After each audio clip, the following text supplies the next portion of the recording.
Okey, Assalamualaikum dan apa khabar semua. Terima kasih kerana menonton video saya kali ini. Okey, so kenalkan, nama saya Nazmi Ismail. Untuk video kali ini saya nak share tentang pengalaman. So pengalaman saya dululah bekerja sebagai engineer dekat sebuah syarikat manufacture piping valve untuk industri oil and gas. Okay, actually sekarang saya dah bekerja sendiri. Saya buat freelance service lah. Ni pengalaman saya dululah bekerja sebagai engineer dekat company manufacture piping valve untuk industri oil and gas. Okay, so company ni dia fokus, dia biasanya fokus kepada dua jenis valve. Piping valve ni dia ada banyak. Company ni fokus kepada ball valve dengan gate valve. Ball valve yang dalam dia ada bola. Gate valve dia lepeh, dia ada pagar dalam dia, naik turun. Okay, so secara spesifiknya jawatan saya dekat company ni, okay, jawatan saya nama dia Inside Sale Engineer. Inside Sale. Okay, jangan samakan dengan sale. Sale tu benda yang berbeza. Sale ni biasanya jumpa orang ataupun dia just buat quotation. Tetapi saya sebagai inside sale ataupun company lain panggil proposal. So kami bukan setakat prepare quotation, tapi kami perlu menitik beratkan komponen-komponen. Dia lebih terperinci lah daripada sale engineer. Sebab company yang saya kerja ni dia bukan trading tau. Company yang saya kerja ni manufacture. Manufacture ni maksudnya dia membekalkan pipe. Okay, company ni dia macam ni lah, saya cerita sikit. Company ni dia order barang. Contoh valve kan. Valve dia ada body, dia ada closure, dia ada body cover, dia ada closure, dia ada body cover, dia ada ball, ada stem, ada seat, ada o-ring, ada gasket, ada actuator. Semua tu company ni akan order daripada sub vendor lah, supplier, sampai kita assemble, susun dia, buat testing, painting, and then packaging lah, hantar kepada klien ataupun klien ambil dekat kilang ni. So tu beza company yang saya kerja ni dengan company lain. Kebanyakan company dekat Malaysia ni dia bukan buat valve, dia trading sahaja. Kira dia marketing, dia markup and then dia jual. Dia tak buat. Yang buat tu company lain, dia sebagai orang tengah, trader. Okay. So jawatan saya sebagai inside sale engineer. Okay, so apa yang saya buat? Alright. So apa yang saya buat adalah saya akan terima inquiry daripada customer. So customer ni dia ada macam-macam lah customer. Biasanya saya banyak terlibat dengan Middle East. Middle East ni area-area tu lah, area-area UAE, Qatar, Arab Saudi, Kuwait kan. Itu Middle East lah.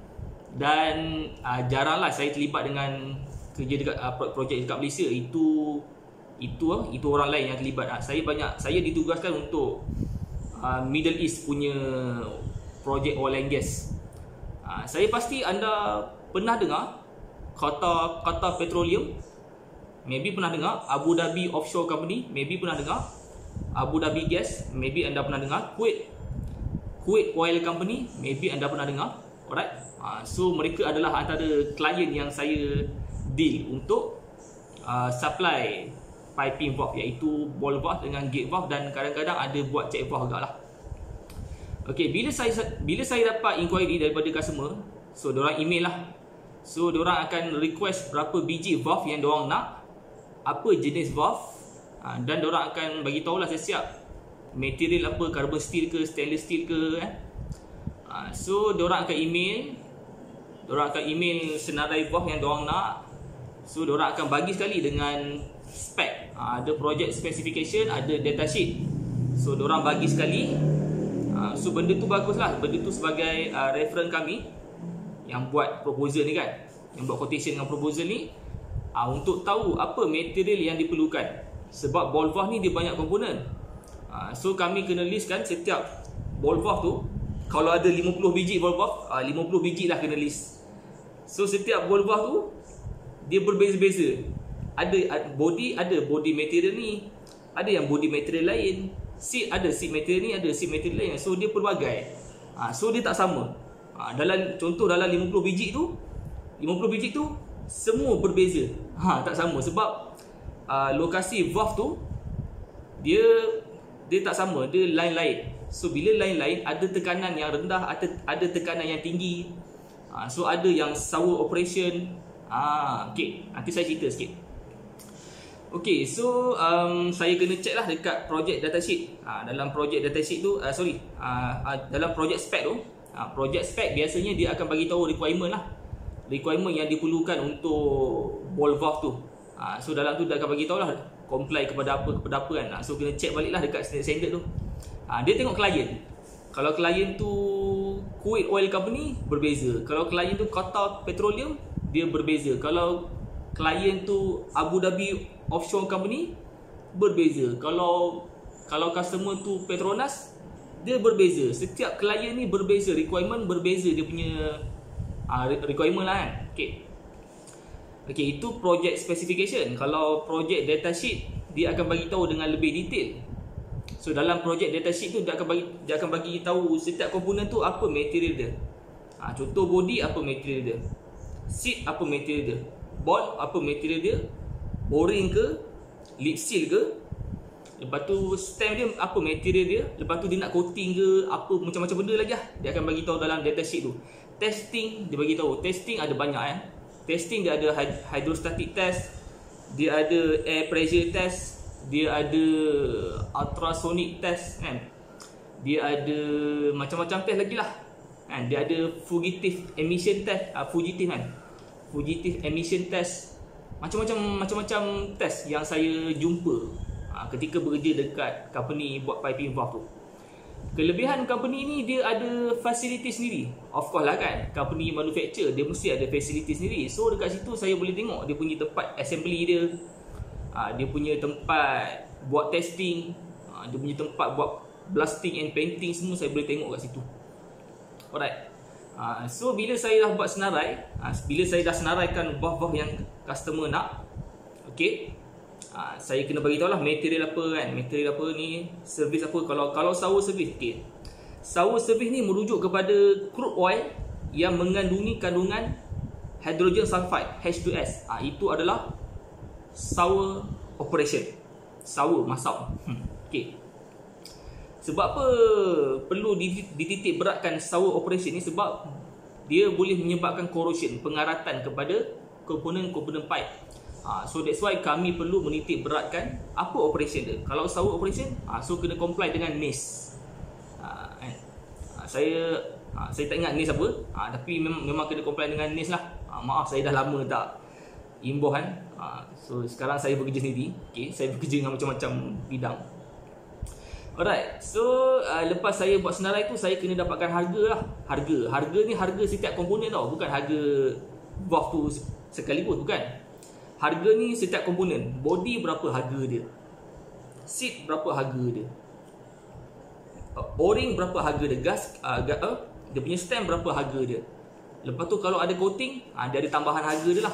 Okay. Alright. So kat situ saya belajar banyak lah. Saya belajar pasal teknikal kan, pasal nak prepare harga pun saya belajar kan. So kat situ belajar pasal bisnes juga lah. Itu yang sekarang saya berniaga tu. Okay. Selepas dapatkan harga, selepas saya dah susun harga kan, dah quote harga final price. Okay. Lepas tu baru saya prepare quotation.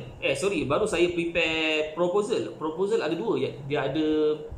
Dia ada technical proposal, dia ada commercial proposal. Technical proposal, dia akan bagi tahulah technical requirement untuk valve tu, apa material, apa testing dia kan. Okay. And then kalau ada additional requirement, kita letak apa dia, painting macam mana, coating macam mana kan. Okay. Lepas dah buat technical proposal, dia ada commercial proposal. So commercial proposal ni kita kena bagi tahu dia punya payment term macam mana kan. Dia punya penghantaran macam mana, freight cost, penghantaran. Kalau macam ni nak kena hantar pergi dekat Timur Tengah, Middle East kan. So berapa kos nak hantar tu? Kalau setakat hantar dekat kalau setakat dia pick dekat Pelabuhan Kelang, berapa harga dia? Kalau dia ambil dekat kilang kita, berapa? Itu free lah kan, dia tak ada kenakan cas lah. Itu adalah aspek komersial Alright. So macam biasalah, bila kita bidding ni kan, bila kita bidding ni, customer akan request untuk diskaun. Lepas tu dia akan come back dengan technical clarification, commercial clarification. So benda ni perlu dititik beratkan. So bukan mudah bagi saya. Okey, ramai yang beranggapan kerja bahagian sale, bahagian proposal ni senang. Okey, betul, tapi itu adalah trading company. Tetapi tidak jika anda bekerja dalam company manufacture. Dia buat sendiri benda tu. So kat situ dia punya technical aspek tu perlu banyak tahu. Okey.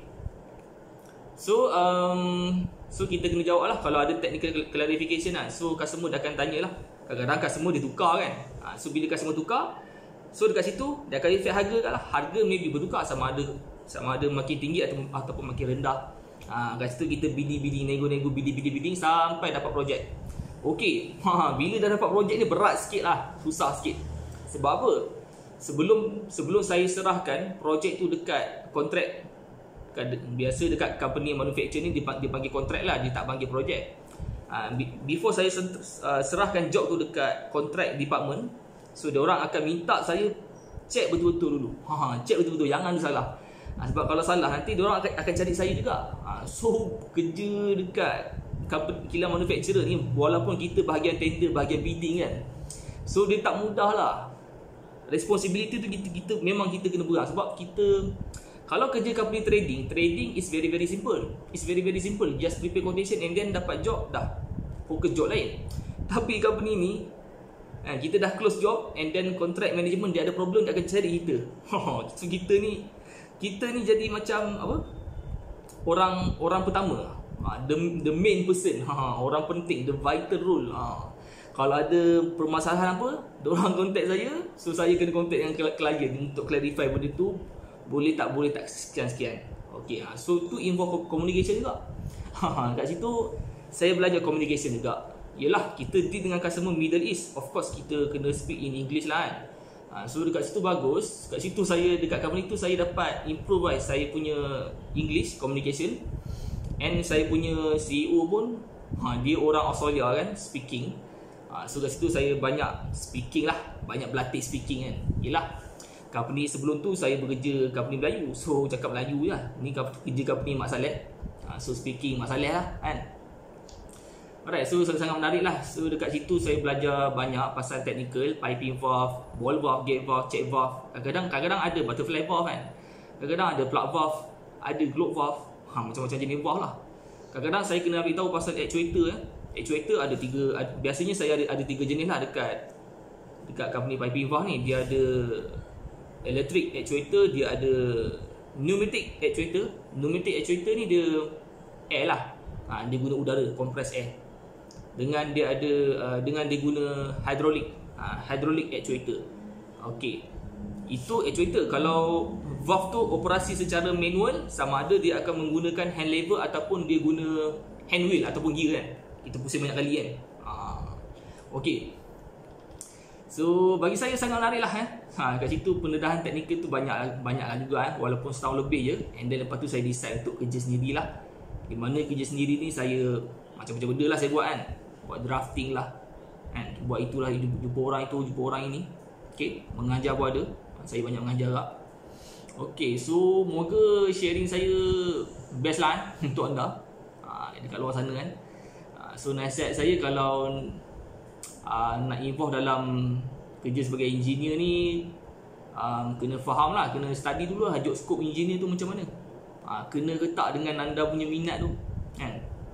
Sebab kerja engineer ni tak seindah yang disangka lah. Macam kena stay up sampai pukul 12, pukul 1 tu, itu benda biasa bagi saya dulu. Tapi kelebihan dia saya dibayar OT. Itu yang seronok itu. Okay, so sekian daripada saya, Nazmi Ismail. Okay, Assalamualaikum warahmatullahi wabarakatuh.